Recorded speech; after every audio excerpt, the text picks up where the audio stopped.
இன்னைக்கு எங்களோட வீட்டுக்கு கெஸ்ட் வராங்க. அவங்களுக்காக நைட் டின்னர் கொஞ்சம் ஸ்பெஷலா சமைக்க போறேன். சப்பாத்தி, கூடவே பன்னீர் பட்டர் மசாலா, புலாவ், காடை மசாலா கிரேவி. சைட் டிஷ்க்கு கிரேவி இன்னைக்கு வெஜ்ல 1, நான்வெஜ்ல 1. அதுவும் இன்னைக்கு செஞ்சிருந்த அந்த காடை மசாலா அவ்ளோ டேஸ்ட் நல்லா வந்திருந்தது. இது செய்றது ரொம்ப சிம்பிள் தான். ஃபர்ஸ்ட் 2 பெரிய வெங்காயம் எடுத்திருக்கேன். அத நல்லா குட்டி குட்டியா சாப் பண்ணிக்கலாம்.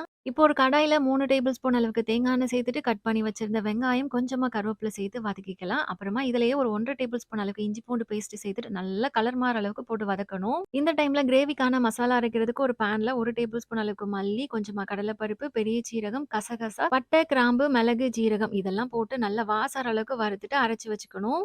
இப்ப பார்த்தா வெங்காயம் நல்லா வதங்கிட்டு, இதில கிளீன் பண்ணி வச்சிருந்த காடை 5 இது சேர்த்திருக்கேன். அது கூடவே மஞ்சள் தூள், மிளகாய் தூள், நம்ம திரிச்சு வச்சிருந்த மசாலா பவுடர், தேவையான அளவுக்கு உப்பு சேர்த்து அந்த எண்ணெயில ஒரு 5 நிமிஷம் போல மிக்ஸ் பண்ணிட்டு, அப்புறமா 1/2 கப் அளவுக்கு தண்ணி சேர்த்து குக் பண்ணிடலாம். ஒரு 15 நிமிஷத்துக்கு அப்புறமா பார்த்தா சூப்பரா எண்ணெய் பிரிஞ்சு வந்துட்டு, கொஞ்சமா கொத்தமல்லி இல தூவி இறக்கிட்டா நல்லா டேஸ்டியான காடை மசாலா ரெடி ஆயிரும். கண்டிப்பா செஞ்சு பாருங்க.